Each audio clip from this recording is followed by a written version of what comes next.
Good दोस्तों, आइए प्रश्नावली 1.2 का क्वेश्चन नंबर हम तीसरा हल करते हैं आपके साथ। देखिए दोस्तों, क्वेश्चन नंबर हमने पहला दूसरा इसके पिछले वीडियो में हल कर दिया है। अब हम क्वेश्चन नंबर तीसरा आपके समक्ष में पढ़ रहा हूं दोस्तों। तो देखिए इस क्वेश्चन नंबर तीसरा क्या है। कह रहा है दोस्तों कि अभाज्य गुणनखंड विधि द्वारा निम्नलिखित पूर्णांकों का एचसीएफ और एलसीएम ज्ञात कीजिए। तो देखिए दोस्तों, अभाज्य गुणनखंड विधि द्वारा इसका एचसीएफ और एलसीएम ज्ञात करना है। तो मैं इसका एचसीएफ और एलसीएम कैसे ज्ञात कर रहा हूँ, देखिए दोस्तों आपके सामने। पहला क्वेश्चन है आपका 12, 15 और 21 का। तीसरे का पहला है दोस्तों कि 12, 15 और 21 का एचसीएफ ज्ञात करना है। तो देखिए इसका एचसीएफ ज्ञात करने के लिए हम पहले एक गुणनखंड विधि द्वारा मैं इसका एचसीएफ कैसे ज्ञात करके दिखा रहा हूँ आपको। एचसीएफ भी ज्ञात हो जाएगा, एलसीएम भी ज्ञात हो जाएगा। तो देखिए इसका एचसीएफ ज्ञात करने के लिए लिखते हैं कि पहले सबसे छोटी संख्या हम 2 से कटाते हैं। 2 से, क्योंकि एक संख्या कट रही है, 2 से कटाइए। यहाँ पर ये हो जाएगा आपका 6 हो जाएगा। ये नहीं कटेगा तो इसको ऐसे 15 लिख लीजिएगा। फिर ये भी नहीं कटेगा तो इसको 21 लिख लेंगे ऐसे ही। फिर दोस्तों मैं 2 से, फिर 2 से कटेगा, ये 2 से कटाऊंगा। फिर यह हो जाएगा 3, यहाँ पर 15 नहीं कटेगा तो ऐसे लिख लेंगे, और ये 21 को भी ऐसे ही लिख लेंगे दोस्तों। फिर अब ये 3 से हम कटा रहे हैं, ये 3 से ये भी कटेगी संख्या, तो 3 से हमने इसको कटा लिया एक बार में, और 3 से कटाएंगे 3 5 15, एक बार में कट गया। और 3 5 15 5 बार में कटा, और 3 7 21, ये कट गया दोस्तों। यानी 3 से हम डॉट कर लेते हैं कि ये 3 से ये तीनों संख्याएं कटी है। तो इसको हमने एक डॉट कर लिया कि ये तीनों से ये संख्या कटी है, तीनों कटी है संख्या। फिर अब 3 के बाद हम कटाते हैं, 5 से कटाते हैं। ये एक बार में कट जाएगा यहाँ पर। फिर यहाँ पर 7 को ऐसे उतार लेंगे। फिर अब 7 से कटाएंगे, तो 7 से हमने यहाँ पर ये पूरा कट गया है। तो देखिए दोस्तों, जिस संख्या से ये तीनों अंक अगर जिस संख्या से विभाजित होती है वो इस संख्या का क्या होता है, एचसीएफ होता है। तो लिखेंगे HCF बराबर हो जाएगा दोस्तों 3। और एलसीएम जो होता है, LCM लिख लेंगे। ये जितना इसका फैक्टर होता है वो क्या होता है, इसका एलसीएम हो जाएगा। नहीं लिखेंगे 2 गुणे 2 गुणे 3 गुणे 5 गुणे 7। अब इसका मल्टीप्लाई कर लेना है, तो दूनी के 4, 4 3 12, यानी 12 गुणे 5 गुणे 7। तो 12 पचे 60, और 60 में 7 से गुणा, 7 पचे 6 42, यानी 42 यानी 420 हो जाएगा इसका दोस्तों एलसीएम हो जाएगा, LCM। तो देखिए हमने इसका एलसीएम ज्ञात कर लिया है सफलतापूर्वक, 420 आ गया।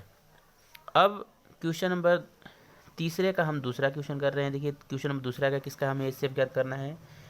तो कह रहा है कि 510 और 17, 23 और 39 और 29, 17,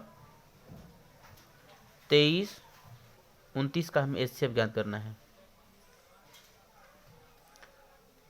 तो हम ये संख्या छोटी संख्या से नहीं कट पाएगी, 2 से नहीं कटेगी, ना 3 से कटेगी, और ना ही ये 5 से कटने वाली है, ना ही ये 7 से कटने वाली है, ना ही 11 से कटने वाली है, ना ही 13 से कटने वाली है। ये संख्या 17 से कटेगी। तो 17 से हम कटाते हैं, 1 हो जाएगा। यहाँ पर 23 लिख लेंगे, क्योंकि सभी संख्या अभाज्य है, और ये 29 भी अभाज्य संख्या है। अब हम यहाँ पर 23 से कटाएंगे, ये भी 1, यहाँ पर भी 1, और ये 29 आ गया। फिर अब यहाँ पर 29 लिख लेंगे, ये भी 1 1 1, यानी ये संख्या देखिए, इन तीनों संख्याएं जो थी, ये जो तीनों संख्याएं, तीनों अंक जो दिया है, ये तीनों संख्याएं इन किसी संख्याओं से भी पर्टिकुलर नहीं, तीनों संख्या कट रही हैं। अब जब संख्याएं कोई भी नहीं कटती हैं तो इसका एचसीएफ हम कह रहे थे, HCF क्या कर रहे थे, इसका 1 होता है, क्योंकि ये 1 सब में है। और इसका LCM जो होगा कि 17 इंटू 23 और इंटू 29, 29 भी हो जाएगा। तो देखिए दोस्तों, हम इसका मल्टीप्लाई कर लेते हैं यहाँ पर थोड़ा सा। 17 का 17 14, 17 51 का 1 हो जाएगा, और 17 दूनी 34, 35 36 37 38 39, यानी 39 हो जाएगा दोस्तों। और फिर यहाँ पर 29 से मल्टीप्लाई करेंगे, यानी 391 में हम 29 से मल्टीप्लाई करेंगे। 9 का 9 हो जाएगा दोस्तों, 99 81 के 1, और 29 27 28 29 30 31 32 33 34 35 हो जाएगा, यानी यहाँ पर हमने 35 लिख लिया। फिर 2, 9 दूनी 18 के 8, 3 दूनी 6 1 7, जोड़िए 9 3 8 5 13 के 3 और 7 3 10 और 1 11, यानी इसका एलसीएम जो हो जाएगा दोस्तों 11,339। तो ये क्वेश्चन नंबर दूसरा भी हमने कर लिया। आइए तीसरा हम कर रहे हैं, क्वेश्चन नंबर तीसरा। तो तीसरा क्या कह रहा है, 8 9 और 25 का एचसीएफ ज्ञात करना है। यहाँ पर 8 9 और 25 का हमें एचसीएफ ज्ञात करना है दोस्तों। सॉरी दोस्तों, चलिए छोटी संख्या 2 से पहले कटाना स्टार्ट करते हैं। तो 2 से ये कटेगा 4, ये 4 हो जाएगा, ये 9 नहीं कटेगा, ये 25 नहीं कटेगा, तो ऐसे लिख लिया हमने। फिर 2 से कटाएंगे, ये 2 कटेगा, यहाँ पर 2 बार में कट जाएगा, 9 को ऐसे लिख लेंगे, 25 को भी ऐसे लिखेंगे। फिर पुनः हम 2 से कटाएंगे, ये 1 आ जाता है, यहाँ पर 9 को ऐसे लिख लेंगे, यहाँ पर 25 को भी ऐसे लिखेंगे। फिर हम इस संख्या को हम 3 से कटाते हैं, तो 3 से कटाएंगे 1 3 और ये 25 को हम ऐसे लिख लेंगे। फिर हमने यहाँ पर अब 5 से कटाएंगे, तो सॉरी अभी 3 से कटेगा, ये 3 से कटा लेते हैं, सॉरी 1 1 और ये 25 को लिख लेंगे। तो यहाँ पर 5 से कटाएंगे 1 1 और ये 5 और फिर 5 से कटा लेंगे यहाँ पर दोस्तों 1 1 1।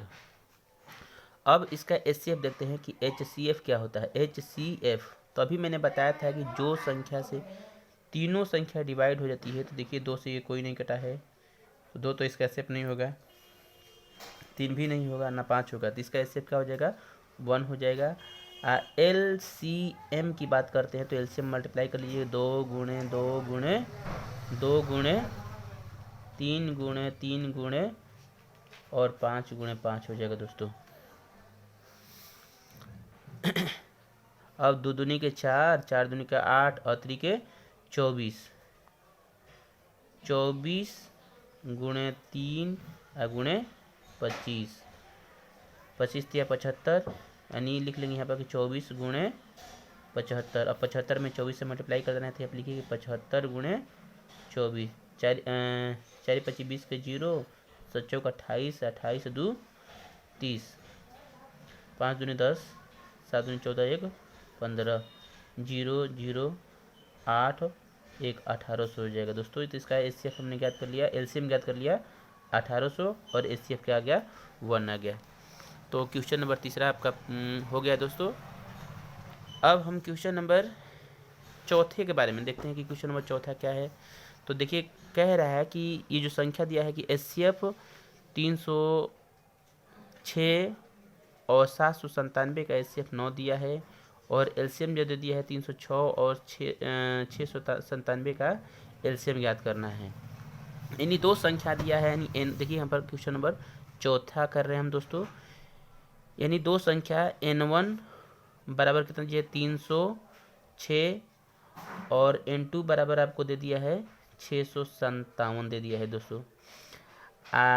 यहाँ पर दे दिया है कि एचसीएफ दे दिया है 306 और 657 का एचसीएफ दे दिया है कितना दोस्तों 9 दे दिया है। यहाँ पर क्वेश्चन में दिया है 9 दिया है। तो इसका क्या कह रहा है कि एलसीएम देखिए दोस्तों एलसीएम ज्ञात करना है, किसका एलसीएम ज्ञात करना है हमें, सॉरी एलसीएम ज्ञात करना है 306 और 657 का एलसीएम हमें ज्ञात करना है दोस्तों।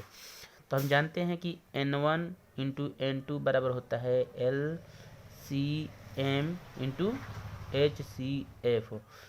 तो देखो एलसीएम बराबर हो जाएगा LCM बराबर हमने आपको कहा है कि n1 into n2 divided by HCF हो जाएगा दोस्तों। तो n1 का मान दे दिया है 306 और n2 का मान दे दिया है 657। अब बटे में कितना एचसीएफ दे दिया है 9 दोस्तों। तो 9 से कटाएंगे, 9 का 9 18 29 27 3 बार में, और यहाँ पर 27 28 29 30 यानी 3 बच गया, 9 चौके 9 का 9 18 29 9 चौके 36, यानी 657 में 34 से मल्टीप्लाई कर देंगे, यही आपका एचसीएफ आ जाएगा। यानी 657 में हम 34 यहाँ पर मल्टीप्लाई कर रहा हूँ दोस्तों। 4 सत्ते 28 के 8 हासिल 2, 4 25 20, 20 2 22 के 2 हासिल 2, 4 6 के 24, 24 2 26, 3 7 21 के 1 हासिल 2, 3 5 15, 15 2 17 के 7 हासिल 1, 3 6 का 18 और 1 19। दोस्तों लिख लेते हैं 8 3 और 6 2 12 13 के 3, 9 2 11 1 12 के 2 और 2, यानी इसका एचसीएफ आ जाएगा 22,338। LCM निकल गया दोस्तों।